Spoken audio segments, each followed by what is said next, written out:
O Snapchat viu seu auge em 2016. Centenas de usuários ao redor do mundo compartilhando com seus amigos fotos e vídeos espontâneos que em menos de 24 horas desapareceriam para sempre. Lembrou dos stories do Instagram, não foi? É simples, porque o Instagram copiou o Snapchat, uma cópia descarada que veio de Mark Zuckerberg, dono do Facebook e o principal responsável pela queda do Snapchat. Mas talvez o Facebook esteja prestes a ter o mesmo destino do Snapchat. Quer saber por quê? Então vem comigo! Desde a pré-história, o ser humano busca uma forma de marcar sua passagem na Terra, sempre da forma mais visual possível. As pinturas rupestres eram, principalmente, feitas para a passagem de uma mensagem, ou mais importante, a passagem de uma imagem. Eram retratos, o mais perto do início de uma pintura. Não demorou para que os povos civilizados desenvolvessem suas artes também. A arte egípcia, por exemplo, sempre fez quadros de seus faraós, representando uma imagem e um acontecimento. Grécia e Roma fizeram esculturas, mais representações de imagem. Por toda a Idade Média, milhares de quadros e esculturas foram feitas para representar uma imagem que não podia ser gravada de outra forma. Pouco mais de 200 anos atrás, surgiram as câmeras fotográficas, que eram enormes e pesadas, só podiam tirar fotos em preto e branco. Mas finalmente, o ser humano tinha conseguido gravar uma imagem em vez de representar ela.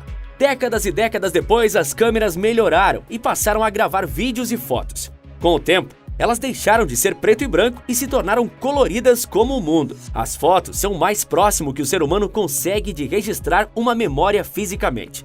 Fotos foram feitas para serem apreciadas e relembradas, para serem eternas. Com o início do século XXI, câmeras fotográficas se tornaram ainda mais potentes e uma grande aliada das fotos surgiu: as redes sociais. Com o Facebook, tirar fotos para publicar para várias pessoas verem se tornou normal. Os perfis nas redes sociais são entupidos de fotos que ficam armazenadas dia após dia até quando você quiser, incluindo para sempre. Os adolescentes e jovens ainda amam coleções de fotos intermináveis, mas não tanto quanto eles amam fotos que são extintas para sempre. Em 2011, surgiu um aplicativo que permitia tirar fotos e gravar vídeos que serviriam como uma contagem regressiva.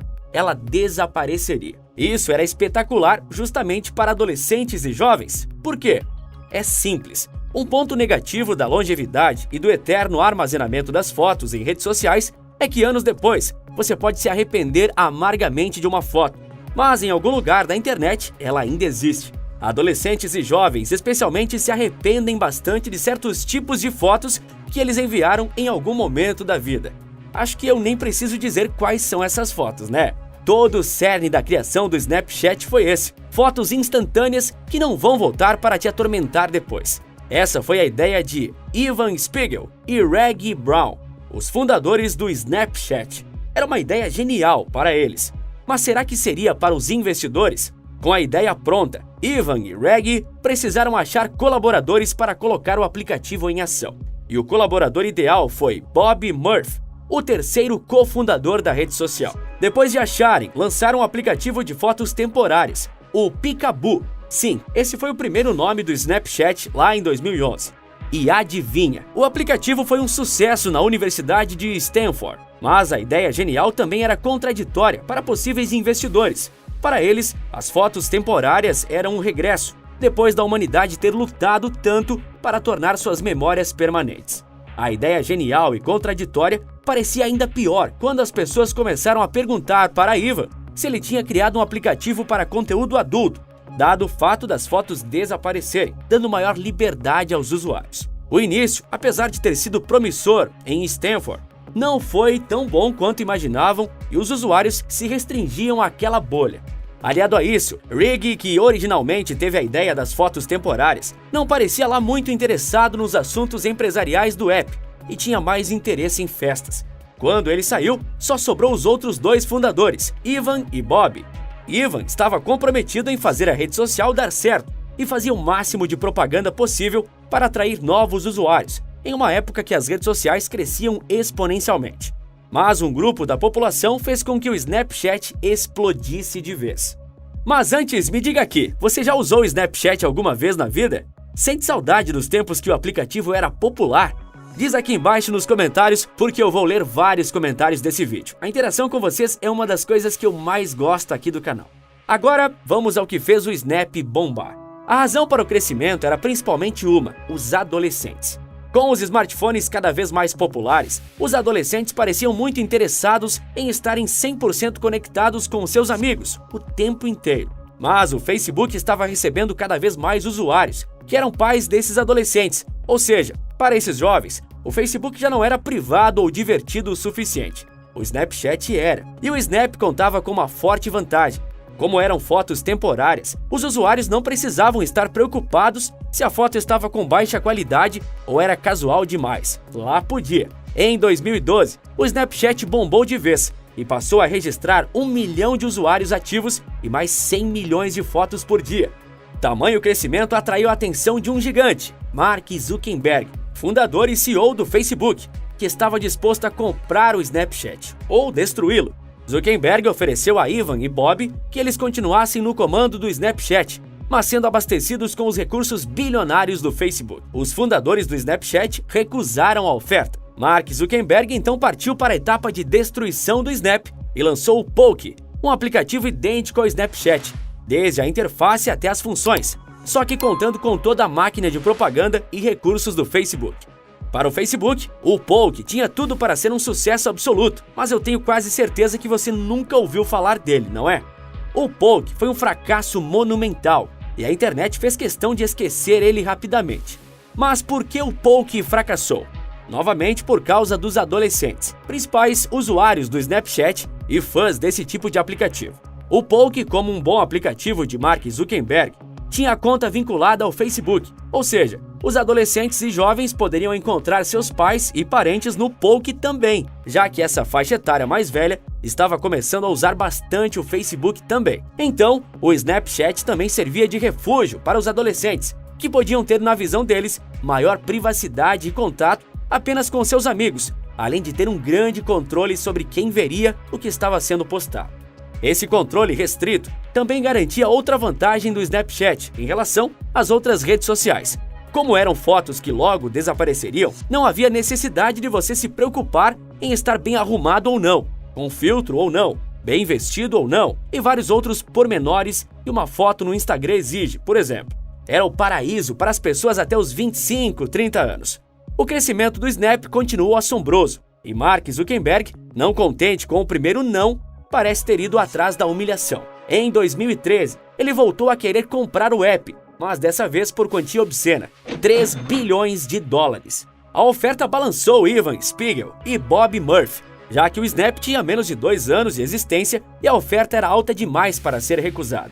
Mas eles recusaram fazer parte do grande império de Mark Zuckerberg, que àquela altura já havia comprado o Instagram. Evan estava ciente de que essa recusa atrairia o rancor de Zuckerberg e que o dono do Facebook com certeza voltaria a lançar algo para concorrer com o Snapchat. Então os dois fundadores passaram a investir cada vez mais em novas funcionalidades para o Snapchat, incluindo os famosos filtros de vídeos e fotos, que dão à pessoa uma aparência pouco ou muito diferente, conteúdos de propagandas e até começou a trabalhar em projetos futuros, como conteúdos originais e realidade aumentada. Mas a grande inovação do Snapchat foram os Stories. Você reconhece o nome, não é? Além dos Stories, o Snapchat funcionava mais como um aplicativo para a troca de fotos diretamente entre duas pessoas.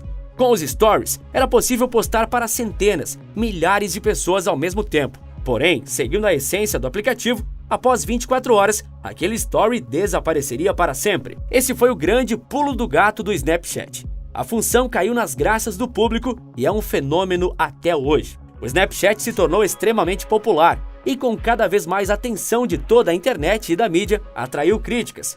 Jornais alegaram que o aplicativo, graças às fotos e mensagens que desapareceriam, era um prato cheio para que crimes ocorressem, especialmente contra crianças, já que era impossível de rastrear o conteúdo das conversas e fotos. Além disso, o aplicativo contava com falhas de segurança interna que davam chance para que possíveis hackers acessarem os nomes de usuários e os números de telefone cadastrados. Meses depois dessas acusações, um grupo de hackers invadiu o aplicativo e divulgou os dados de 5 milhões de usuários. Além dessas acusações e falhas, o fundador Evan Spiegel também se envolveu em grandes polêmicas, onde mensagens indicavam que ele tinha um comportamento misógino e homofóbico. Para o azar dele, essas mensagens não desapareciam, já que eram de antes da fundação do Snap. Esses fatores aliados levaram a uma situação inusitada. O Snapchat era uma das redes sociais mais populares do mundo e que crescia de forma avassaladora dia após dia. Mesmo assim, o Snapchat praticamente não tinha lucros, 100 milhões de usuários e zero dinheiro. A plataforma não armazenava dados suficientes dos usuários para que propagandas bem direcionadas e com sentido fossem a regra no aplicativo, o que impedia a geração de receitas através de anúncios, como o Google e o Facebook faziam, e ainda fazem com maestria. Ivan também não estava muito satisfeito em encher o aplicativo de propagandas, sempre pensando na experiência do usuário, algo que lhe custou caro. E enquanto o Snapchat continuava a crescer infinitamente, apesar das polêmicas, Mark Zuckerberg não tinha descansado na missão de destruí-lo. Portanto, em 2017, ocorreu a grande virada de jogo, e provavelmente foi o empurrão que garantiu a queda mortal do Snapchat: a adição dos Stories ao Instagram. Em poucos meses, os Stories do Instagram superaram com folga os do Snapchat, graças ao fato do Instagram já ser na época a rede social mais utilizada do mundo e não estar totalmente vinculada ao Facebook como o Poke. Além disso, o Instagram sempre foi um aplicativo de fotos, com foco exclusivo nesse segmento. Então o público do aplicativo já estava acostumado com fotos e vídeos, e elas serem temporárias não foi um problema, era a queda do Snapchat. A rede social nunca mais recuperou sua popularidade, ao menos no Brasil. O Instagram fez questão de destruí-la, como Zuckerberg havia prometido. Ciente de que não voltará ao topo dos aplicativos de fotos, o Snap investe cada vez mais em realidade virtual e aumentada, lançando funções como a de você experimentar uma roupa virtualmente, em vez de ir a um provador. O aplicativo também se tornou lucrativo, e com uma base de fiéis 500 milhões de usuários, que apesar de não sofrer grandes variações, é o suficiente para manter a rede social com certa relevância. De qualquer forma, o Snapchat é a prova absoluta do poder que Mark Zuckerberg e o Facebook possuem na internet. O simples plágio descarado do Instagram enterrou o Snapchat. Porém, curiosamente, o Facebook de Zuckerberg também não anda muito bem das pernas. A rede social de Zuckerberg enfrenta há anos críticas por sua política de segurança e o fato da rede social ser descrita como conivente com crimes cometidos por meio dela, como tráfico de drogas e propagação de discursos de ódio. Essas acusações têm certas semelhanças com as que o Snapchat enfrentou, ainda no seu auge. Zuckerberg pode estar seguindo o mesmo caminho da rede social que destruiu? É uma possibilidade, tendo em vista que o Facebook está perdendo milhões de usuários ao redor do mundo. Mark Zuckerberg também parece ciente de que as redes sociais não são o futuro, o que explica seu investimento cada vez maior no metaverso, uma espécie de realidade virtual paralela. Curiosamente, o Snapchat está investindo uma fortuna todo ano com foco em realidade aumentada. E se no futuro Mark Zuckerberg e seu metaverso formarem uma parceria com a rede social que foi aniquilada pelo Facebook, tudo pode acontecer. Infinitas são as possibilidades. De um jeito ou de outro, o Snapchat, assim como o Instagram, Facebook e outras grandes redes sociais, ajudaram a mudar o mundo e a sociedade para sempre. Se por algum acaso Zuckerberg e Snapchat trabalharem juntos no futuro, isso com certeza seria história. Um registro histórico, uma imagem histórica. Uma imagem tão histórica que mesmo se fosse postada nos stories do Instagram ou do Snapchat, ela não desapareceria nunca. Eu disse que o Facebook pode estar trilhando o mesmo caminho do fim do Snap, não foi? E você mesmo assim não acredita? Então clica no vídeo que está aparecendo agora na sua tela que eu te conto tudo sobre o fim do Facebook. Por esse vídeo é isso, um forte abraço e bons negócios!